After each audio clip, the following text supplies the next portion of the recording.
سر Ghazala Noreen from سنو T V. سر جیسا کہ ابھی آپ نے بھی ذکر کیا بشام میں حالیہ حملے میں چائنیز کو نشانہ بنایا گیا اور چائنیز کی ڈیتھس بھی ہوئیں.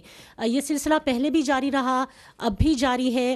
کیا آپ نہیں سمجھتے کہ چائنیز کی سیکیورٹی کو لے کر اور انہیں مسلسل ٹارگٹ کرنا سیکیورٹی لیبس ہے, اور چائنیز کی سیکیورٹی کے لیے بالخصوص زیادہ فوکس کرنے اور زیادہ عملی اقدامات کرنے کی ضرورت ہے؟ شکریہ.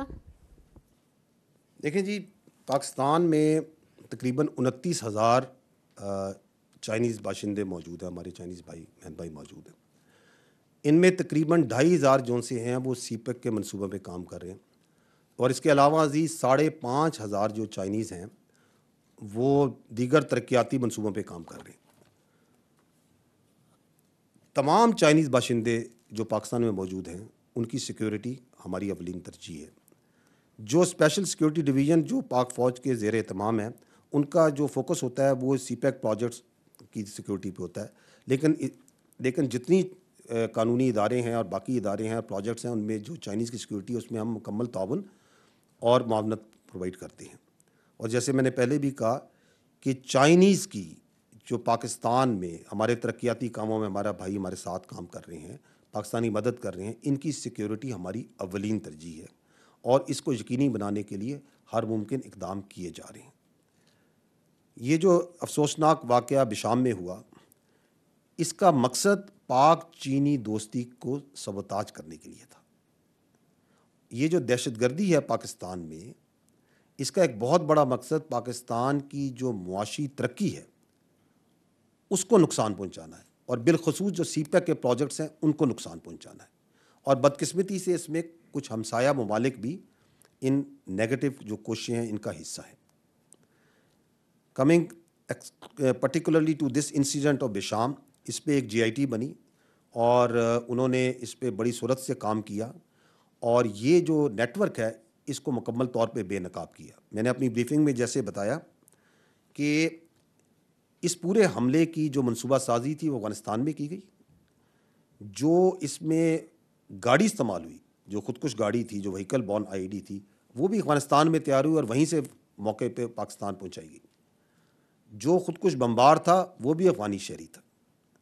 اور جب یہ نیٹ ورک جو سا ہے اس کو بے نقاب ہوا ہے, تو اس کے اندر جو اس کے کلیدی جو اس کے اپنا جو کردار تھے, عادل شہباز ہے, زاہد قریشی ہے, نذیر حسین ہے, اور ایک اور اس میں ان کا ساتھی ہے, وہ چاروں جو سے ہیں جو مین تھے وہ چاروں گرفتار ہو چکے ہیں, اور کیا کہتے ہیں قانون نافذ کرنے والے اداروں نے انہیں گرفتار کر لیا. جو چائنیز کی سیکیورٹی کے لیے کوآرڈینیٹڈ لیول پہ تمام ایجنسیز اور قانون نافذ کرنے والے ادارے کام کر رہے ہیں تاکہ اس کو فول پروف بنایا جا سکے. اس کی جو جزیات ہیں, ڈیٹیلز ہیں, naturally I will not go into that because of security reasons.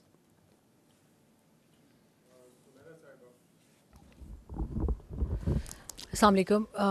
جل صاحب, سب سے اس وقت امپورٹنٹ نوشن جو ہے میں اس طرف آپ کی توجہ جاننا چاہوں گی. مسنگ پرسنس کی جب بھی بات آتی ہے, it is always taken as an allegation that is linked with Pakistan's military forces, armed forces and military establishment.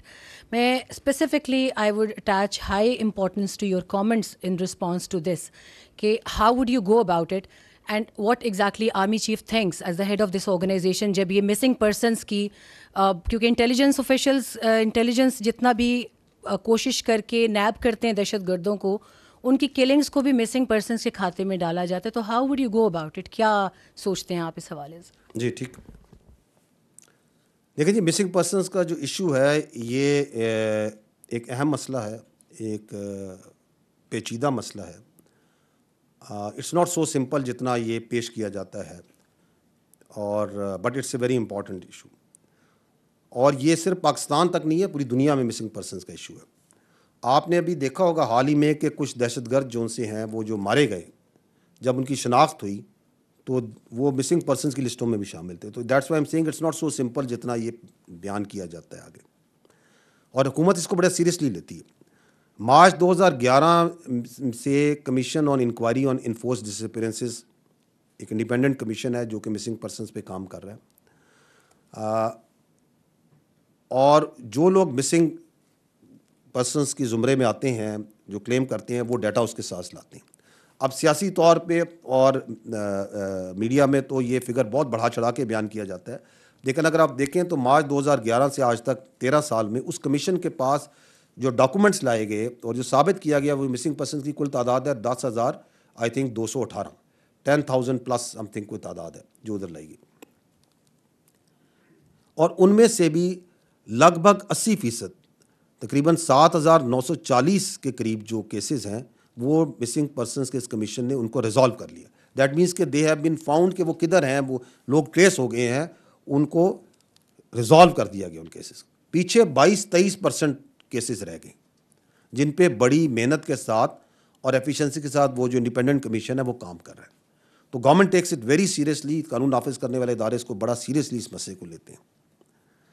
لیکن یہ مسئلہ جو سا ہے اگر آپ تھوڑا زوم آؤٹ کر کے دیکھیں تو دنیا کے لیول پہ یہ جو باقی ممالک ہیں اس میں تو مسنگ پرسن کی تعداد اور ترقی یافتہ ممالک میں اس کی تعداد کہیں جگہوں پہ تو لاکھوں تک میں جاتی ہے. ہمارے پاس تو یہ تعداد تقریباً 10,000 کے قریب ہے, جس میں سے بھی تقریباً 80% لوگوں کو ٹریس کیا جا چکا ہے.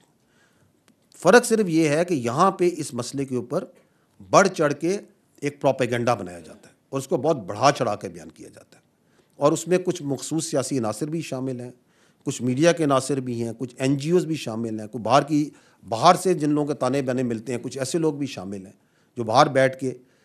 میں جو آپ نے سوال کیا, میں کہتا ہوں آپ یہ سوال کیوں نہیں لوگوں سے کرتے, ان سے سوال ان لوگوں سے جو مسنگ پرسن کا پروپیگنڈا کرتا ہے, آپ ان سے یہ نہیں پوچھتے کہ کیا یہ حقیقت نہیں ہے کہ افغانستان میں جو TTP ہے, ابھی میں نے آپ کے سامنے ایک ویڈیو بھی رکھی اور ہم آپ کے سامنے شواہد میڈیا پہ سامنے رکھتے رہتے ہیں, کیا یہ حقیقت نہیں ہے کہ افغانستان میں TTP کے دہشت گرد موجود ہیں؟